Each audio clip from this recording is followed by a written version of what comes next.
Hi everyone, Sapphire Empress here, and I thought today I would try something completely different. Those of you who know me in real life know that I'm never found without a book somewhere near me, and so I thought it would be cool to do a story time and read a book. All right, and I can hear myself in the stream, so that's good. That works. So today I thought we would read, or I would read to you for your listening pleasure, The Wonderful Wizard of Oz by L. Frank Baum. Now, L. Frank Baum was a children's author. Hopefully that focuses. I think it's focused. I can't really tell. Hopefully I'm not too blurry. Try this. There we go. It doesn't look too bad. You can listen to my mellifluous tones rather than watch my blurry face, I guess. L. Frank Baum was a children's writer. And he really didn't hit pay dirt until he started doing the Wizard of Oz stories. So hopefully no cat comes along to use their cat chair. Danger McGee, if you're watching, I don't really know how to tell if anybody's watching, but if you're watching, let me know in the chat how this goes. It is very cold where I'm from, so I'm just going to get my heated blanket on me. And, okay, Danger McGee says he's there. Awesome. Hopefully the quality's not too bad. Danger McGee. So, go ahead and read the introduction here for you. Gives you a little bit of an idea of who L. Frank Baum was. A little bit better than my distracted ramblings just a moment ago. Can you hear me okay? Is everything? It's a little blurry, but it's fine. Okay, good. We'll fix that the next time I do it. So, in 1900, a moderately successful writer for children by the name of L. Frank Baum set out to write a new type of wonder tale, in which, in his words, the stereotyped genie, dwarf, and fairy are eliminated, together with all the horrible and blood-curdling incident devised by their authors to point a fearsome morale to each tale. So remember back then, audio is fine. Oh, hey, Midnight! Hi! So remember back then, a lot of the stories that they had for children were morality tales. You had Brothers Grimm, which were, horrible and bloody and gory and just, nasty tales. You had the children's song Ring Around the Rosie, which was all about Black Death. So a lot of the fairy tales for kids were sort of gruesome, grim, and not so much fun. So he wanted to write something that was a little lighter. So The Wonderful Wizard of Oz, as he entitled his tale, fulfilled his intentions magnificently. In place of the beings of traditional fairy and folk tales, Baum employed creatures of his own invention: diminutive munchkins, winged monkeys, talking china figurines, bear-like calidas, and giraffe-like quadlings. He also replaced the usual hero and heroine with a quartet of intrepid travelers to the Emerald City of Oz, each hoping to secure something they desire from its ruling wizard. So the Scarecrow wanted some brains, the Tin Woodman a heart, the Cowardly Lion some courage, and young Dorothy Gale, who had been blown to Oz by a cyclone, away back to her home in Kansas. Illustrated by W. W. Denslow, whom Baum had collaborated with previously on Father Goose, his book, in 1899, The Wonderful Wizard of Oz proved immensely popular. Its adaptation as a stage musical in 1903 was equally successful and helped persuade Baum to write a sequel, The Marvelous Land of Oz, the following year. It was the first of 13 follow-up Oz adventures that Baum would write over the next 16 years. It introduces the powder of life, which the main character, Tip, uses as a marvelous mechanism for creating a whole new cast of characters, among them Jack Pumpkinhead, the Sawhorse, and the Gump. The book also established a recurring pattern for all subsequent novels, that of having characters from previous Oz adventures put in return appearances.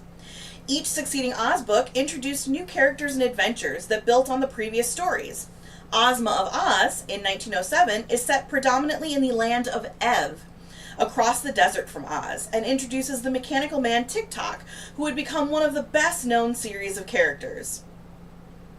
Dorothy and the Wizard of Oz, in 1908, reunites two characters from the first Oz novel for peril-filled travels through lands populated by vegetable people, invisible bears, and gargoyles.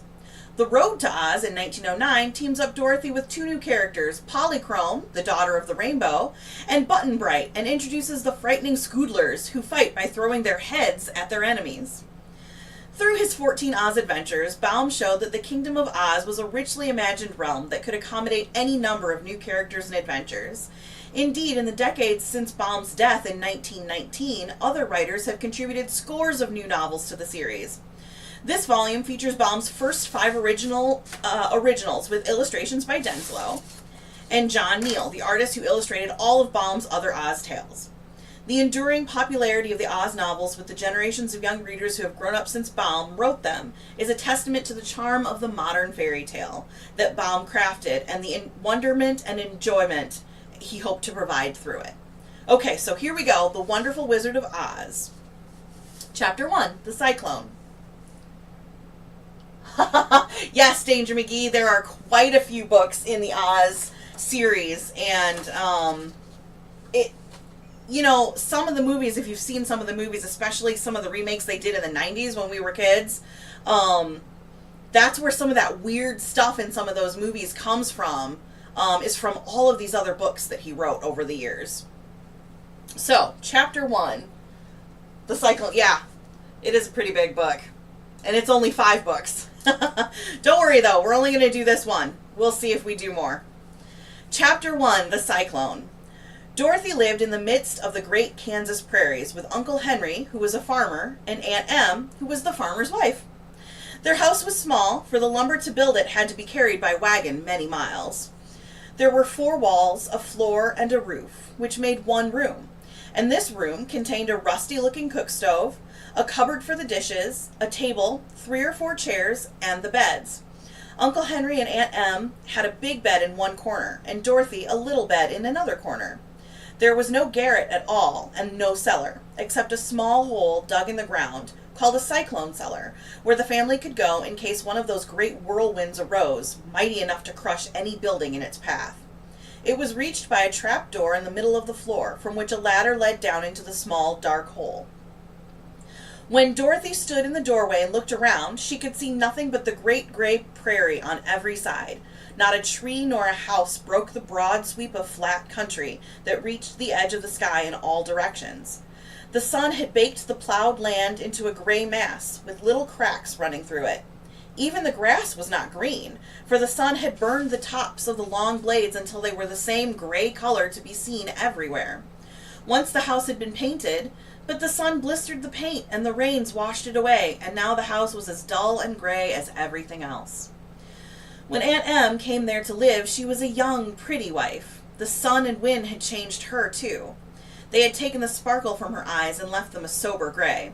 They had taken the red from her cheeks and lips, and they were gray also. She was thin and gaunt and never smiled now. When Dorothy, who was an orphan, first came to her, Aunt Em had been so startled by the child's laughter that she would scream and press her hand upon her heart whenever Dorothy's merry voice reached her ears, and she still looked at the little girl with wonder that she could find anything to laugh at. Uncle Henry never laughed. He worked hard from morning till night and did not know what joy was. He was gray also, from his long beard to his rough boots, and he looked stern and solemn and rarely spoke. It was Toto that made Dorothy laugh and saved her from growing as gray as her other surroundings. Toto was not gray. He was a little black dog with long silky hair and small black eyes that twinkled merrily on either side of his funny wee nose. Toto played all day long, and Dorothy played with him and loved him dearly. Today, however, they were not playing. Uncle Henry sat upon the doorstep and looked anxiously at the sky, which was even grayer than usual. Dorothy stood in the door with Toto in her arms and looked at the sky too. Aunt Em was washing the dishes. From the far north they heard a low wail of the wind, and Uncle Henry and Dorothy could see where the long grass bowed in waves before the coming storm. There now came a sharp whistling in the air from the south, and as they turned their eyes that way, they saw ripples in the grass coming from that direction also. Suddenly Uncle Henry stood up. "There's a cyclone coming, Em," he called to his wife. "I'll go look after the stock." Then he ran toward the sheds where the cows and horses were kept. Aunt Em dropped her work and came to the door. One glance told her of the danger close at hand. "Quick, Dorothy," she screamed, "run for the cellar." Toto jumped out of Dorothy's arms and hid under the bed, and the girl started to get him. Aunt Em, badly frightened, threw open the trap door in the floor and climbed down the ladder into the small, dark hole. Dorothy caught Toto at last and started to follow her aunt. When she was halfway across the room, there came a great shriek from the wind, and the house shook so hard that she lost her footing and sat down suddenly upon the floor. A strange thing then happened. The house whirled around 2 or 3 times and rose slowly through the air. Dorothy felt as if she were going up in a balloon. A cyclone of farming fun. Be a farmer, kids. It's fun. Yep, that's right, Danger McGee. The house whirled around 2 or 3 times and rose slowly through the air. Dorothy felt as if she were going up in a balloon. The north and south winds met where the house stood and made it the exact center of the cyclone. In the middle of a cyclone, the air is generally still, but the great pressure of the wind on every side of the house raised it up higher and higher until it was at the very top of the cyclone, and there it remained and was carried miles and miles away as easily as you could carry a feather. It was very dark, and the wind howled horribly around her, but Dorothy found she was riding quite easily. After the first few whirls around, and one other time when the house tipped badly, she felt as if she were being rocked gently like a baby in a cradle. Toto did not like it. He ran about the room, now here, now there, barking loudly, but Dorothy sat quite still on the floor and waited to see what would happen. Once Toto got too near the open trap door and fell in, and at first the little girl thought she had lost him. But soon she saw one of his ears sticking up through the hole, for the strong pressure of the air was keeping him up so that he could not fall. She crept to the hole, caught Toto by the ear, and dragged him into the room again, afterward closing the trap door so that no more accidents could happen. Hour after hour passed away, and slowly Dorothy got over her fright, but she felt quite lonely, and the wind shrieked so loudly all about her that she nearly became deaf. At first she had wondered if she would be dashed to pieces when the house fell again, but as the hours passed and nothing terrible happened, she stopped worrying and resolved to wait calmly and see what the future would bring. At last she crawled over the swaying floor to her bed and lay down upon it, and Toto followed and lay down beside her. In spite of the swaying of the house and the wailing of the wind, Dorothy soon closed her eyes and fell fast asleep. Chapter 2. The Council with the Munchkins. She was awakened by a shock, so sudden and severe that if Dorothy had not been lying on the soft bed, she might have been hurt. As it was, the jar made her catch her breath and wonder what had happened, and Toto put his cold little nose into her face and whined dismally. Dorothy sat up and noticed that the house was not moving, nor was it dark, for the bright sunshine came in at the window, flooding the little room. She sprang from her bed, and with Toto at her heels, ran and opened the door. That's okay, Danger McGee. It's going to take some figuring out as to whether I respond to comments while I'm reading or if I just keep reading and let people chat amongst themselves. So, it's all a learning experience. So, she sprang from her bed and with Toto at her heels ran and opened the door. The little girl gave a cry of amazement and looked about her, her eyes growing bigger and bigger at the wonderful sights she saw. The cyclone had set the house down, very gently, for a cyclone, in the midst of a country of marvelous beauty. There were lovely patches of green sward all about, with stately trees bearing rich and luscious fruits. Banks of gorgeous flowers were on every hand, and birds with rare and brilliant plumage sang and fluttered in the trees and bushes. A little way off was a small brook, rushing and sparkling along between green banks, and murmuring, in a voice very grateful to a little girl who had lived so long on the dry, gray prairies. While she stood looking eagerly at the strange and beautiful sights, she noticed coming toward her a group of the queerest people she had ever seen. They were not as big as the grown folks she had always been used to, but neither were they very small. In fact, they seemed about as tall as Dorothy, who was a well-grown child for her age, although they were, so far as looks go, many years older. 3 were men and 1 a woman, and all were oddly dressed. They wore round hats that rose to a small point a foot above their heads, with little bells around the brims that tinkled sweetly as they moved. The hats of the men were blue, the little woman's hat was white, and she wore a white gown that hung in plaits from her shoulders. Over it were sprinkled little stars that glistened in the sun like diamonds. The men were dressed in blue, of the same shade as their hats, and wore well-polished boots with a deep roll of blue at the tops. The men, Dorothy thought, were about as old as Uncle Henry, for 2 of them had beards. But the little woman was doubtless much older. Her face was covered with wrinkles, her hair was nearly white, and she walked rather stiffly.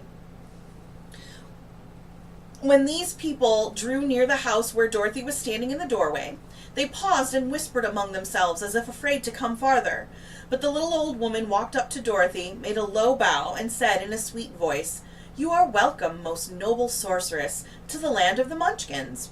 We are so grateful to you for having killed the Wicked Witch of the East and for setting our people free from bondage." Dorothy listened to this speech with wonder. What could the little woman possibly mean by calling her a sorceress and saying she had killed the Wicked Witch of the East? Dorothy was an innocent, harmless little girl who had been carried by a cyclone many miles from home, and she had never killed anything in all her life. But the little woman evidently expected her to answer, so Dorothy said with hesitation, "You are very kind, but there must be some mistake. I have not killed anything." "Your house did, anyway," replied the little old woman with a laugh, "and that is the same thing. See," she continued, pointing to the corner of the house, "there are her 2 shoes still sticking out from under a block of wood." Dorothy looked and gave a little cry of fright. There indeed, just under the corner of the great beam the house rested on, 2 feet were sticking out, shod in silver shoes with pointed toes. "Oh dear," cried Dorothy, clasping her hands together in dismay. "The house must have fallen on her. Whatever shall we do?" "There is nothing to be done," said the little woman calmly. "But who was she?" asked Dorothy. "She was the Wicked Witch of the East, as I said," answered the little woman. "She has held all the Munchkins in bondage for many years, making them slave for her night and day. Now they are all set free and are grateful to you for the favor." "Who are the Munchkins?" inquired Dorothy. "They are the people who live in this land of the East where the Wicked Witch ruled." "Are you a Munchkin?" asked Dorothy. "No, but I am their friend, although I live in the land of the North. When they saw the Witch of the East was dead, the Munchkins sent a swift messenger to me, and I came at once. I am the Witch of the North." "Oh, gracious!" cried Dorothy. "Are you a real witch?" "Yes, indeed," answered the little woman, "but I am a good witch, and the people love me. I am not as powerful as the Wicked Witch who has ruled here, or I should have set the people free myself." "But I thought all witches were wicked," said the girl, who was half frightened at facing a real witch. "Oh, no, that is a great mistake. There were only 4 witches in all the land of Oz, and 2 of them, those who live in the North and the South, are good witches. I know this is true, for I am one of them myself, and cannot be mistaken. Those who dwelt in the East and the West were, indeed, wicked witches, but now that you have killed one of them, there is but one wicked witch in all the land of Oz, the one who lives in the West."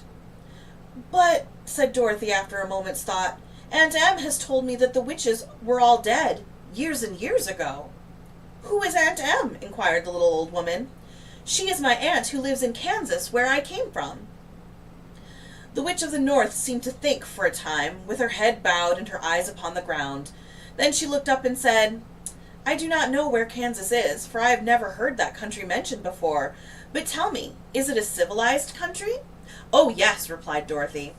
"Then that accounts for it. In the civilized countries, I believe there are no witches left, nor wizards, nor sorceresses, nor magicians. But, you see, the land of Oz has never been civilized, for we are cut off from all the rest of the world.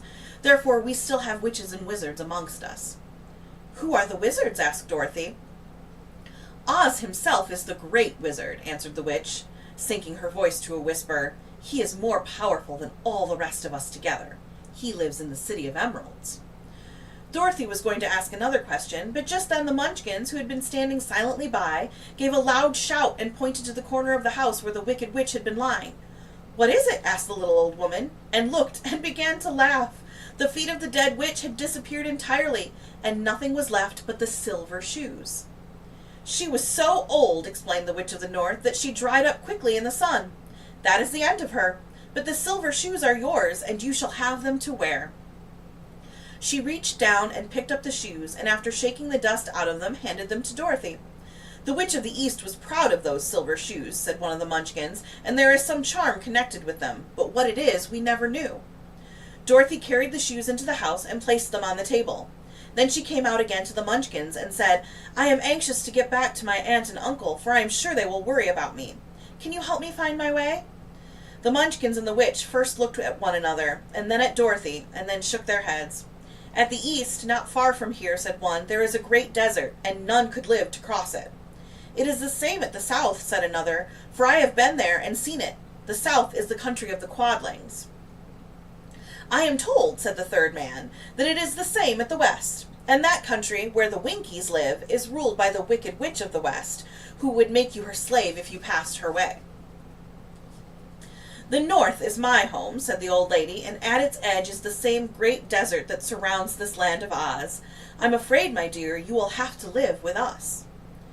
Dorothy began to sob at this, for she felt lonely among all these strange people. Her tears seemed to grieve the kind-hearted Munchkins, for they immediately took out their handkerchiefs and began to weep also. As for the little old woman, she took off her cap and balanced the point on one end of her nose while she counted 1, 2, 3 in a solemn voice.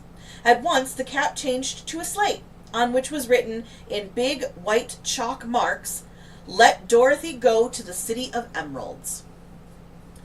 The little old woman took the slate from her nose, and having read the words on it, asked, Is your name Dorothy, my dear?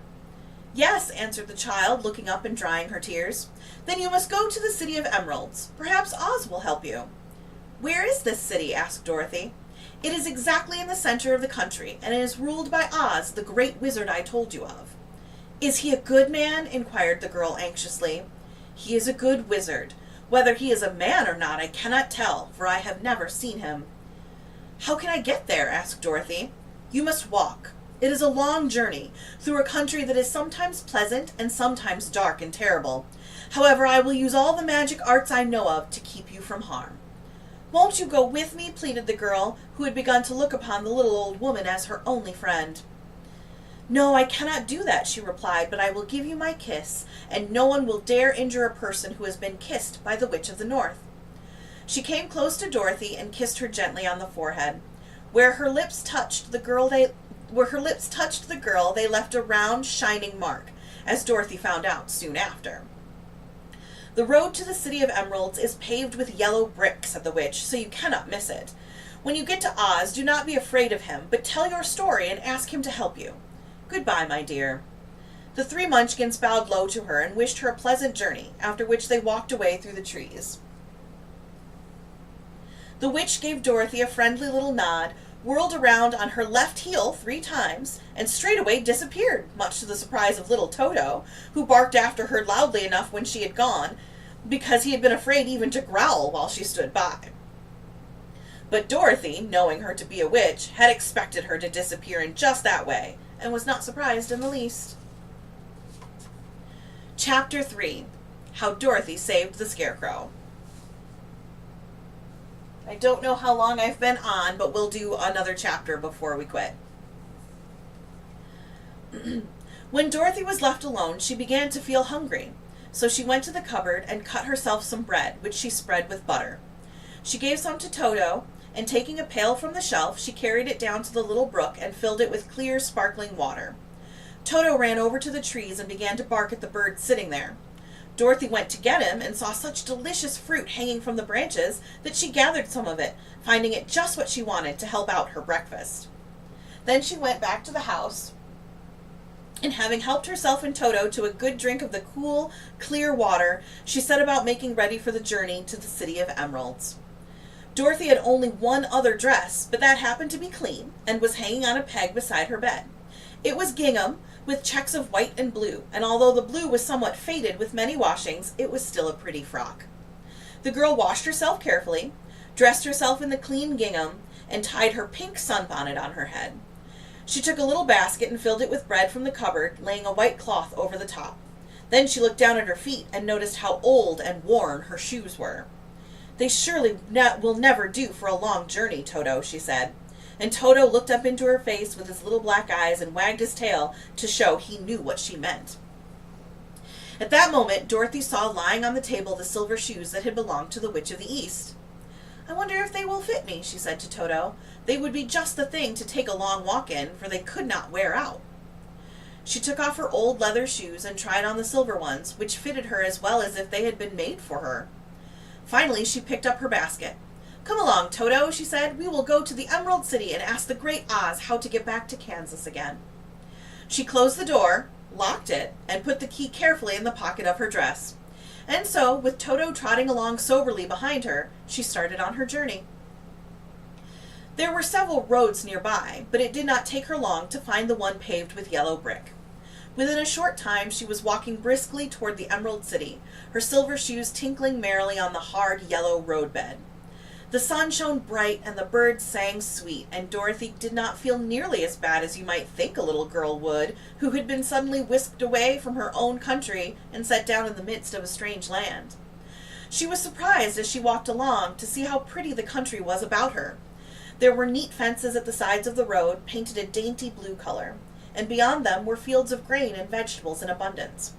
Evidently the Munchkins were good farmers and able to raise large crops. Once in a while she would pass a house, and the people came out to look at her and bow low as she went by, for everyone knew she had been the means of destroying the wicked witch and setting them free from bondage. The houses of the Munchkins were odd-looking dwellings, for each was round, with a big dome for a roof. All were painted blue, for in this country of the East, blue was the favorite color. Towards evening, when Dorothy was tired with her long walk and began to wonder where she would pass the night, she came to a house rather larger than the rest. On the green lawn before it, many men and women were dancing. 5 little fiddlers played as loudly as possible, and the people were laughing and singing, while a big table nearby was loaded with delicious fruits and nuts, pies and cakes, and many other good things to eat. The people greeted Dorothy kindly and invited her to supper and to pass the night with them, for this was the home of one of the richest Munchkins in the land, and his friends were gathered with him to celebrate their freedom from the bondage of the Wicked Witch. Dorothy ate a hearty supper and was waited upon by the rich Munchkin himself, whose name was Bok. Then she sat down upon a settee and watched the people dance. When Bok saw her silver shoes, he said, "You must be a great sorceress." "Why?" asked the girl. "Because you wear silver shoes and have killed the Wicked Witch. Besides, you have white in your frock, and only witches and sorceresses wear white." "My dress is blue and white checked," said Dorothy, smoothing out the wrinkles in it. "It is kind of you to wear that," said Bok. "Blue is the color of the Munchkins, and white is the witch color, so we know you are a friendly witch." Dorothy did not know what to say to this, for all the people seemed to think her a witch, and she knew very well she was only an ordinary little girl who had come by the chance of a cyclone into a strange land. When she had tired watching the dance, Bok led her into the house, where he gave her a room with a pretty bed in it. The sheets were made of blue cloth, and Dorothy slept soundly in them till morning, with Toto curled up on the blue rug beside her. She ate a hearty breakfast, and watched a wee Munchkin baby, who played with Toto and pulled his tail and crowed and laughed in a way that greatly amused Dorothy. Toto was a fine curiosity to all the people, for they had never seen a dog before. "How far is it to the Emerald City?" the girl asked. "I do not know," answered Bok gravely, "for I have never been there. It is better for people to keep away from Oz, unless they have business with him. But it is a long way to the Emerald City, and it will take you many days. The country here is rich and pleasant, but you must pass through rough and dangerous places before you reach the end of your journey." This worried Dorothy a little, but she knew that only the Great Oz could help her get back to Kansas, so she bravely resolved not to turn back. She bade her friends goodbye and again started along the road of yellow brick. When she had gone several miles, she thought she would stop to rest, and so climbed to the top of the fence beside the road and sat down. There was a great cornfield beyond the fence, and not far away she saw a scarecrow, placed high on a pole to keep the birds from the ripe corn. Dorothy leaned her chin upon her hand and gazed thoughtfully at the scarecrow. Its head was a small sack stuffed with straw, with eyes, nose, and mouth painted on it to represent a face. An old pointed blue hat that had belonged to some munchkin was perched on this head, and the rest of the figure was a blue suit of clothes, worn and faded, which had also been stuffed with straw. On the feet were some old boots with blue tops, such as every man wore in this country, and the figure was raised above the stalks of corn by means of the pole stuck up its back. While Dorothy was looking earnestly into the queer painted face of the Scarecrow, she was surprised to see one of the eyes slowly wink at her. She thought she must have been mistaken at first, for none of the Scarecrows in Kansas ever wink.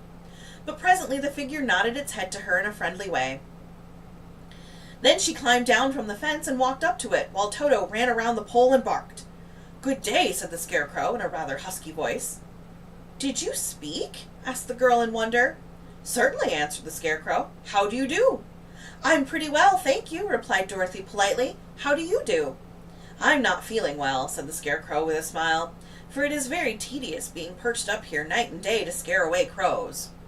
"Can't you get down?" asked Dorothy. "No, for this pole is stuck up my back. If you will please take away the pole, I shall be greatly obliged to you." Dorothy reached up both arms and lifted the figure off the pole. For being stuffed with straw, it was quite light. "Thank you very much," said the Scarecrow when he had been set down on the ground. "I feel like a new man." Dorothy was puzzled at this, for it sounded queer to hear a stuffed man speak, and to see him bow and walk beside her. "Who are you?" asked the Scarecrow, when he had stretched himself and yawned, "and where are you going?" "My name is Dorothy," said the girl, "and I am going to the Emerald City to ask the Great Oz to send me back to Kansas." "Where is the Emerald City?" he inquired, "and who is Oz?" "Why, don't you know?" she returned in surprise. "No, indeed, I don't know anything. You see, I am stuffed, so I have no brains at all," he answered sadly. "Oh," said Dorothy, "I'm awfully sorry for you." "Do you think," he asked, "if I go to the Emerald City with you, that the Great Oz would give me some brains?" "I cannot tell," she returned, "but you may come with me if you like.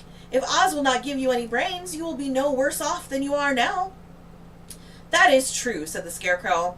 "You see," he continued confidentially, "I don't mind my legs and arms and body being stuffed because I cannot get hurt. If anyone treads on my toes or sticks a pin into me, it doesn't matter, for I can't feel. But I do not want people to call me a fool, and if my head stays stuffed with straw instead of with brains, as yours is, how am I ever to know anything?" "I understand how you feel," said the little girl, who was truly sorry for him. "If you will come with me, I'll ask Oz to do all he can for you." "Thank you," he answered gratefully. They walked back to the road, Dorothy helped him over the fence, and they started along the path of yellow brick for the Emerald City. Toto did not like this addition to the party at first. He smelled around the stuffed man as if he suspected there might be a nest of rats in the straw, and he often growled in an unfriendly way at the Scarecrow. "Don't mind Toto," said Dorothy to her new friend. "He never bites." "Oh, I'm not afraid," replied the Scarecrow. "He can't hurt the straw. Do let me carry that basket for you. I shall not mind it, for I can't get tired. I'll tell you a secret," he continued as he walked along. "There is only one thing in the world I am afraid of." "What is that?" asked Dorothy. "The Munchkin farmer who made you?" "No," answered the Scarecrow.